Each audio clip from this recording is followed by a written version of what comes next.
full year results, actually, we were pretty pleased with in some quite challenging markets. So we gained share in 2024, 200 basis points versus our key peers. We gained 800 in 2023. So we've got some momentum on the market share.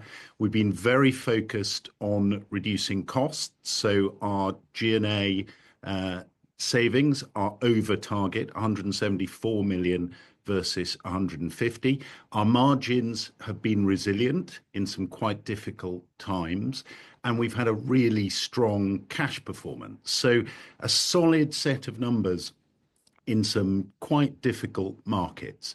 Now, to your point, Steve, we have taken the decision to update our dividend policy this morning. That means we're now 40 to 50% payout ratio on adjusted EPS, but with no floor. And we think that's the right thing to do because ultimately we are a highly cash generative but cyclical business, and it will really help us accelerate deleveraging. The reality is the downturn has gone on for longer than we or others had expected it to, and that means we haven't been able to deleverage. And so this will really help us to accelerate that. And we've got a clear commitment to get the leverage at or below 1.5 times net debt to EBITDA by the end of 2027. It's always brutal seeing a divvy cut, but with a 10.98% yield last time I looked at Coram as well, perhaps that wasn't sustainable. Just a quick question about the shareholders. Are they, presumably none of them ever like having their divvy cut, but I presume they saw this coming as well. The underlying shares have fallen fairly aggressively, let's be brutally honest, over the last 5 years and over the last 12 months as well.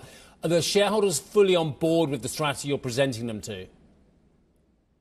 Our shareholders recognise that the strategy is delivering, but I think they can also see that the downturn has been longer than we or others had anticipated. And, there is a real desire for us to deleverage. The balance sheet doesn't constrain us on a day-to-day basis, but given what's happened in the wider macroeconomic environment, I think people will recognise that whilst this is painful, and we do know that, this is the necessary action to help us accelerate deleveraging and get to that 1.5 times net debt to EBITDA target by the end of 27. More broadly, it also allows us to better balance the need for growth investment into the higher growth, higher margin parts of the business with shareholder returns. So we understand this is difficult, but I think people will agree that this is necessary.